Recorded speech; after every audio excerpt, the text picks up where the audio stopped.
할렐루야. 1월 21일 목요일. 오늘은 마태복음 5장 17절부터 26절까지 말씀을 통해서 은혜를 나누도록 하겠습니다. 내가 율법이나 선지자를 폐하러 온 줄로 생각하지 말라. 폐하러 온 것이 아니요 완전하게 하려 함이라. 진실로 너희에게 이르노니 천지가 없어지기 전에는 율법의 1.1획도 결코 없어지지 아니하고 다 이루리라. 그러므로 누구든지 이 계명 중에 지극히 작은 것 하나라도 버리고 또 그같이 사람을 가르치는 자는 천국에서 지극히 작다 일컬음을 받을 것이요. 누구든지 이를 행하며 가르치는 자는 천국에서 크다 일컬음을 받으리라. 내가 너희에게 이르노니 너희의 의가 서기관과 바리새인보다 더 낫지 못하면 결코 천국에 들어가지 못하리라. 옛사람에게 말한 바 살인하지 말라. 누구든지 살인하면 심판을 받게 되리라 하였다는 것을 너희가 들었으나 나는 너희에게 이르노니 형제에게 노하는 자마다 심판을 받게 되고 형제에 대하여 나가라 하는 자는 공회에 잡혀가게 되고 미련한 놈이라 하는 자는 지옥불에 들어가게 되리라. 그러므로 예물을 제단에 드리려다가 거기서 네 형제에게 원망을 들을 만한 일이 있는 것이 생각나거든 예물을 제단 앞에 두고 먼저 가서 형제와 화목하고 그 후에 와서 예물을 드리라. 너를 고발하는 자와 함께 길에 있을 때에 급히 사화하라. 그 고발하는 자가 너를 재판관에게 내어주고 재판관이 옥리에게 내어주어 옥에 가둘까 염려하라. 진실로 네게 이르노니 네가 한 푼이라도 남김없이 다 갚기 전에는 결코 거기서 나오지 못하리라. 아멘. 예. 계속된 산산수훈의 말씀입니다. 어떻게 보면 산상수훈의 말씀이 5장부터 7장까지 꽤 길게 이어지는데요. 어떻게 보면 토막토막난 이 말씀을 하셨다가 저 말씀을 하셨다가 이런 다양한 주제에 대해서 말씀하시는 것 같기도 하지만 그러나 또 다른 관점에서 보면 처음부터 끝까지 말씀이 쭉 이어지고 있다는 것을 또한 느낄 수 있습니다. 우리는 지난 시간을 통해서 하나님 나라 백성, 천국에 갈 백성, 그러니까 오늘 우리들을 말하는 것이죠. 전에 생각이 바뀌기 전에 이 어두움 가운데 속해 있고 세상의 그 가치관에 이렇게 살고 있을 우리들, 그런 우리들이 이제 생각이 변해야 됩니다. 생각이 변하는 방법은 말씀을 듣는 것이고 불과 성령으로 세례를 받는 것인데 어쨌든 우리가 부단히 하나님께서도 우리의 생각이 바뀌기를 그리고 우리 스스로도 우리의 생각이 바뀌기를 간절히 바라고 노력을 해야 되겠죠.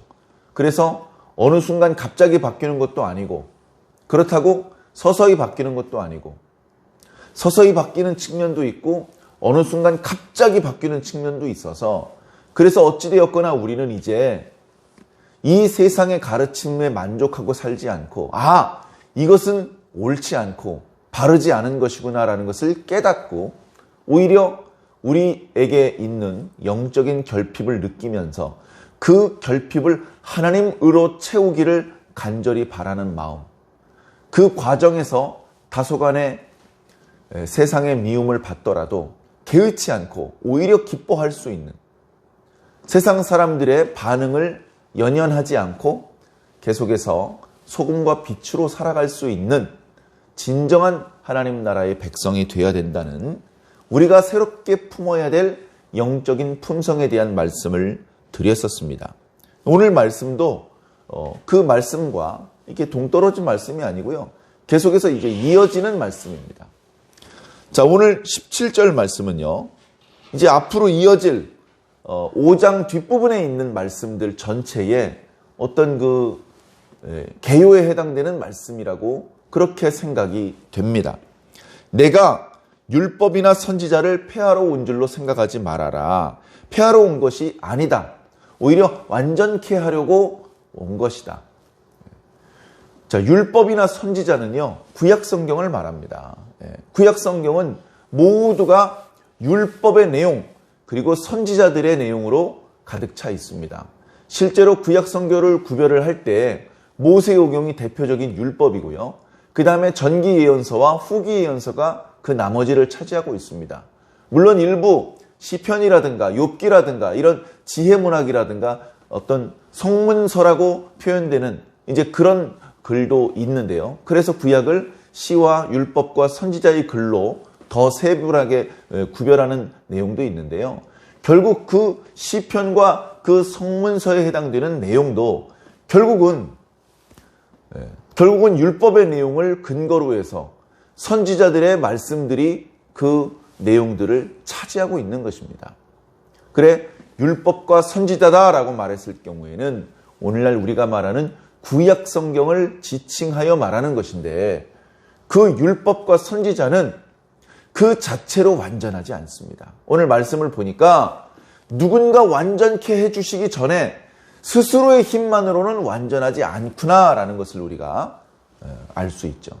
그러면 이게 계속 불완전한 상태로 있어야 되나?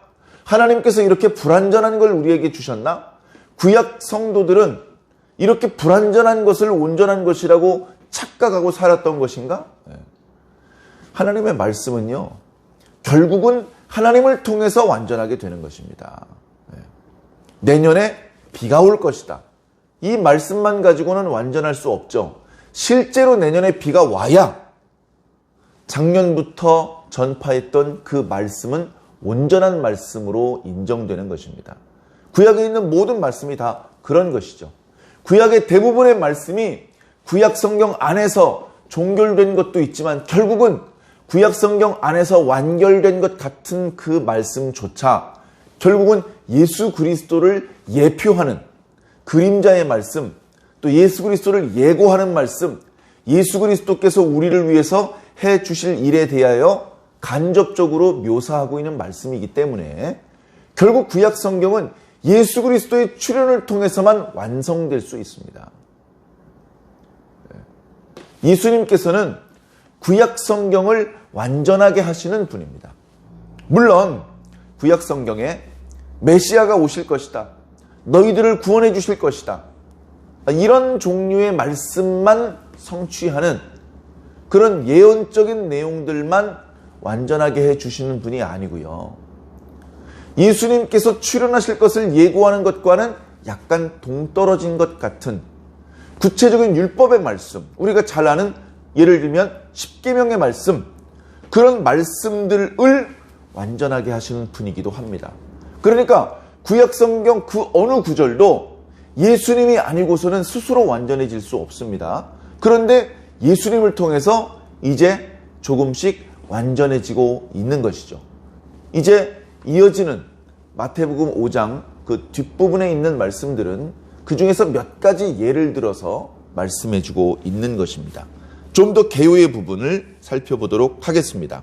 자, 18절, 진실로 너희에게 이르노니 천지가 없어지기 전에는 율법의 1.1획도 결코 없어지지 않고 다 이룰 것이다. 그러니까 구약 성경의 말씀은 예수님께서 오시기 전에 불완전한 것이었죠. 물론 예수님께서 오시기 전에는 그게 불완전한 것인지조차 몰랐습니다. 예수님을 보고 나니 구약 성경이 이제서야 완전해졌구나, 그걸 깨닫는 것이죠. 다시 말해서 예수님이 오기 전에는 불완전한 상태였구나. 그러면 그 불완전한 상태인 구약 성경의 말씀은 불완전하기 때문에 우리가 멸시하고 가볍게 생각할 것이냐? 그렇지 않다. 왜 구약 성경을 가볍게 생각하거나 멸시하면 안 됩니까? 결국은 다 이루어질 것이기 때문에 그렇다. 결국은 하나님 나라가 오기 전에 구약 성경의 모든 말씀은 하나도 빠짐없이 이 세상에서 완전히 성취될 것이다. 그 말씀이 완전하다는 것을 증명하게 될 것이고 그것이 드러나게 될 것이다.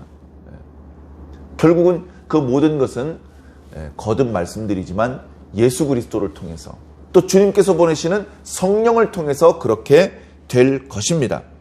자, 이런 상황 속에서 19절에 누구든지 이 계명 중 지극히 작은 것 하나라도 버리고 또 그같이 사람을 가르치는 자는 천국에서 작다 여김을 받을 것이다. 근데 그게 아니고 누구든지 이를 구약 성경의 말씀을 행하며 가르치는 자. 그러니까 이 뒷부분에 나와 있는 표현이 우리가 가져야 될 모습이거든요. 그럼 어떤 모습을 가져야 되느냐? 크게 두 가지죠. 첫 번째, 내가 먼저 그 구약 성경의 말씀을 행하는 자가 되어야 됩니다. 우리는 2021년도가 된 지 이제 20여일 됐는데요. 마침 하나님께서 이것과 관련된 주제의 말씀들을 계속해서 주고 계십니다. 그 내용은 다름 아닌 하나님의 말씀을 행하는 자가 되라는 겁니다. 하나님의 말씀을 행하는 자가 되라. 계명을 지키는 자가 되라. 그 계명 안에는 예수님을 믿는 것도 포함되고 형제를 사랑하는 것도 포함됩니다. 그것을 필두로 그 사랑 안에 모든 계명이 망라되고 있는데 그 계명들을 구체적으로 행하는 자가 되어야 합니다. 말로만 믿고 말로만 행하고 마음속으로는 다 믿고 사랑하는 것 같고, 그러나 우리들의 사랑과 믿음은 우리들의 입술을 통해서 표현되고 우리들의 삶을 통해서 증명되어야만 할 것입니다. 그렇게 입술로도 바르게 표현하고 우리들의 행함으로 구약 성경의 말씀을 지키며 그렇게 가르치는 자는 천국에서 크다 일컬음을 받을 것이다. 이 말씀을 들었던 제자들은 야, 이거 큰일 났다. 우리가 예수님을 만나기 전에 종교 지도자들 있잖아. 제사장들, 사두개인들, 바리새인들.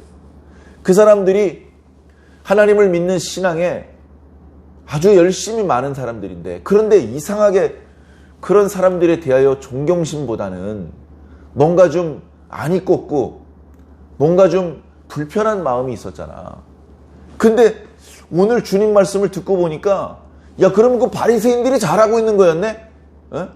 그 바리새인들이 구약 성경의 말씀을 지키려고 얼마나 노력을 해. 거기에 되면 우리는 아무것도 아니지.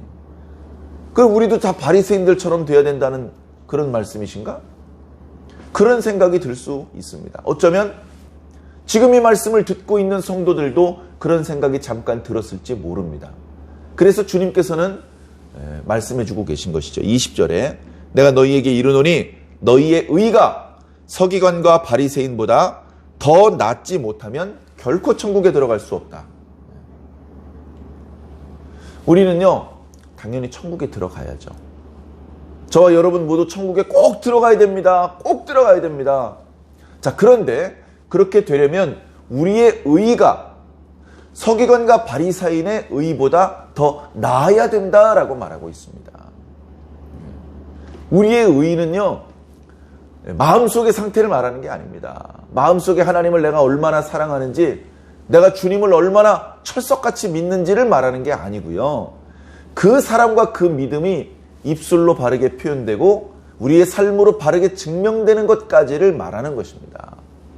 자, 그렇게 보면 바리새인들이 상당히 열성적으로 구약 성경을 연구하고 또 그것을 실제로 지키기 위해서 부단히 노력하고는 있지만 그 바리새인들의 의는 예수님께서 보실 땐 대단한 게 아니었습니다. 온전한 게 아니었습니다. 제자들이 걱정하고 야, 우리도 바리새인들처럼 돼야 되는 건가? 라고 생각할 필요가 없는 그런 상태였습니다. 바리새인들은 스스로 하나님을 잘 믿는다, 자신들은 하나님의 율법을 잘 지킨다라고 생각했을지 모릅니다. 그러나 결과적으로 그들의 의는 위선적인 의였습니다. 하나님께서 기뻐하시는, 하나님께서 인정하시는 모습이 아니었습니다. 그들은 스스로 하나님의 율법을 지킨다고 하면서 결국 다른 하나님의 백성들을 멸시하는 사람들이었고, 결국은 돈을 사랑하는 사람들이었고, 결국은 예수 그리스도를 배척한 사람들이었습니다. 이들의 의가 건강한 의, 온전한 의, 하나님께서 기뻐하시고 인정하시는 의라면 어찌 예수 그리스도를 거부할 수 있었겠습니까?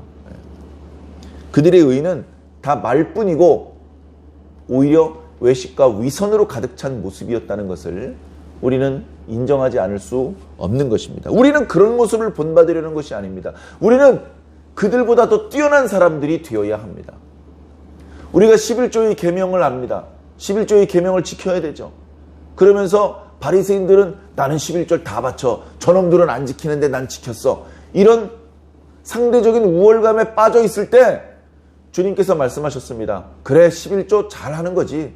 11조 하나님 앞에 드리는 것 정말 잘하는 것이다.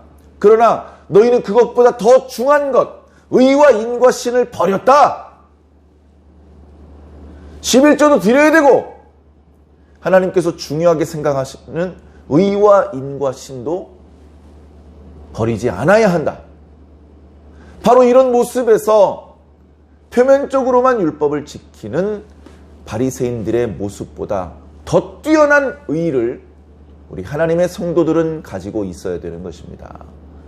현대 그리스도인들은 이런 바리새인들의 모습이 없습니까? 누구나 우리 모두는 이렇게 바리새인들처럼 될 가능성이 다분히 많이 있습니다. 항상 자신의 모습을 돌아보시고 이런 엉터리 신앙인의 모습이 우리들 가운데 나타나지 않도록 늘 정신을 차리고 자신을 돌아보아 날마다 온전한 신앙인의 자리로 나와 되실 것입니다. 자, 21절부터는요. 자, 구약의 여러 계명 중에 살인하지 말라라고 하는 그런 말씀을 중심으로 주님께서 말씀을 주십니다. 이렇게 과거에는 살인하지 말라, 살인하면 심판을 받을 것이다, 이 말씀을 주셨어요. 이 말씀만 가지고는 온전하지 못해요. 그래요. 오늘 주시는 예수님의 말씀을 통해서 10계명 중에 6번째 계명, 살인하지 말라고 하는 계명이 완전해지는 것입니다. 자, 무엇라고 말씀하시는지 보겠습니다. 옛사람에게 말한 바 살인하지 말라. 누구한테 하나님께서 말씀하셨죠? 옛사람 누구? 우리가 잘 아는 모세에게 말씀하셨죠. 10계명을 모세를 통해서 주셨잖아요. 그런데 성경을 잘 보니까 이렇게 사람을 죽이지 말라, 피 흘리게 하지 말라, 이 말씀은요 이미 창세기 9장에 노아에게 주셨던 계명이었습니다. 그 계명이 이제 모세를 통해서 좀 더 체계적인 말씀으로 하나님께서 주실 때 거기에 이제 10계명의 6번째 계명으로 그렇게 표현하게 하셨죠. 이것은 하나님의 뜻입니다. 에이, 구약 성경 얘기야. 신약교회 성도들은 안 지켜도 돼. 그렇습니까? 우리는 살인해도 되고 간음해도 되고 그런 겁니까? 아니잖아요. 그죠? 우리도 똑같이 지켜야 됩니다. 심지어 신앙이 없는 사람들조차, 타 종교인들조차 살인을 좋게 말하는 자는 없습니다. 살인을 좋게 말하는 자가 있다면 미치광입니다. 절대 우리가 받아줄 수 없는 얘기입니다. 자, 그런데 이런 말씀이 있는 거 우리가 다 인정을 하고 아는데, 그런데 예수님은 뭐라고 말씀하시느냐? 형제를 노하게 하는 것도 해서는 안 된다는 겁니다. 자, 형제를 미워하는 자는 살인하는 자입니다. 그죠? 그러니까 나는 형제를 죽이면 안 되죠? 그거 당연한 거죠. 근데 형제를 미워해도 안 됩니다. 그렇죠? 근데 그걸로 끝이 아닙니다. 내가 형제를 죽이지 않고 형제를 미워하지 않는 것으로 끝나는 것이 아니고 내 옆에 있는 사람이 나를 미워하게 만들어도 안 됩니다. 그것은 내가 아니라 내 옆에 있는 사람이 살인죄를 저지르게 만드는 일입니다. 그것도 하면 안 되는 겁니다. 살인하지 말라는 계명을 구약의 많은 사람들이 악용했습니다. 함정을 파놓았습니다. 사람을 미워하게 만들고 분노를 이기지 못해 사람을 죽일 수밖에 없는 그런 함정을 파놓고서 봐라, 이 사람이 살인을 저질렀다. 그렇게 멀쩡한 사람을 정죄받을 수밖에 없는 사람으로 그렇게 만들었습니다. 그러나 그런 모습들은, 그런 권모술수는 오늘 주신 예수님의 말씀 앞에 산산조각 날 것입니다. 살인한 것도 잘못이지만 살인을 저지르게 만든 것도 잘못이다. 그래서요, 이어지는 말씀에 보면 우리는 우리 옆에 있는 사람이 화나게 만드는 그런 행동을 해서는 안 되고, 혹시 그런 행동을 했다면 그 사람의 분노가, 그 사람이 화내는 것이 살인으로 이어지지 않도록 빨리 그 사람이 화를 풀어주어야 한다라는 말씀을 주고 계신 것입니다. 자, 말씀을 보겠습니다. 자, 그러므로 자, 이거 바로 어저께 저녁에 3일 예배를 통해서 모세오경 강해가 이어지고 있지 않습니까? 어저께 레위기 3장 화목제에 대한 말씀을 드렸는데요. 하나님 앞에 화목제사를 드리기 전에 먼저 하나님과 풀어야 될 그 문제가 있다면 그 부분에 대해서 먼저 속죄를 받아야 되고, 또 이웃들과의 관계에 있어서 풀리지 않았던 그런 어떤 다투었던 일이 생각이 난다면 그 마음을 품은 채 하나님 앞에 화목제를 드리지 말고 그 문제를 먼저 해결하고 와서 아무 거리낌 없이 불편함 없이 하나님 앞에 화목제를 드리도록 해라, 그런 말씀을 드렸는데요. 그게 바로 오늘 주시는 예수님의 말씀에서 드리는 말씀이었죠. 자, 하나님 앞에 예물을 바친다. 이거 얼마나 잘하는 겁니까? 너무나 이쁘고 너무나 칭찬할 수밖에 없는 모범적인 모습이죠. 우리들의 모습이 항상 이런 모습이었으면 좋겠습니다. 하나님 앞에 기회가 되는 대로 예물을 바칩니다. 얼마나 아름다운 모습입니까? 자, 그런데 그렇게 예물을 준비를 해서 흠없는 것으로 잘 구별을 해서 하나님 앞에 바치기 위해서 가지고 가다가 가만히 있자, 내가 저번에 누구랑 싸웠는데 아직 화해를 안 했네, 이게 이제 생각이 나면, 그러면 그 제단을 바치기 전에 잠깐 제단 앞에다 두고 빨리 그 형제한테 가라. 그래서 그 형제가 너를 미워하는 그 분노의 마음을 해결해 주어라. 용서를 받아라. 잘못했다고 말해라. 그래서 그 형제가 너를 원망하지 않게 만들어 주어라.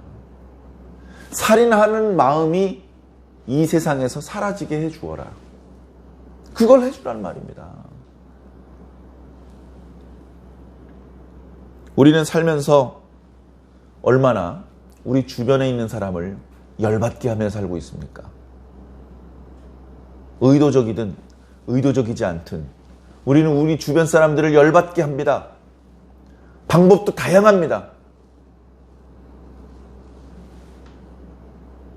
그런데 오늘 이 예수님의 말씀을 읽고 듣고 있는 사랑하는 성도 여러분, 앞으로는 우리 주변에 있는 사람을 열받게 한 것에 대하여 가볍게 생각하지 않으시기 바랍니다. 우리는 율법과 선지자를, 그 구약 성경의 말씀을 가볍게 생각하는 사람들이 아닙니다. 오히려 예수님과 함께 그것들을 완전하게 해야 되는 사람들이고, 심지어 서기관과 바리새인들의 의보다 더 나은 의를 가지고 살아야 되는 사람들입니다. 형제를 살인하는 것뿐 아니라 미워하는 것조차 지옥의 판결을 피할 수 없는 상황이라면 나만 사람을 죽이지 않고 나만 사람들을 미워하지 않는 것으로 만족하지 말고 내 옆에 있는 사람이 나를 향하여 화나고 원망하고 미워하는 마음을 품지 않게 하면서 살아야 됩니다. 쉬운 일이 아닐 겁니다.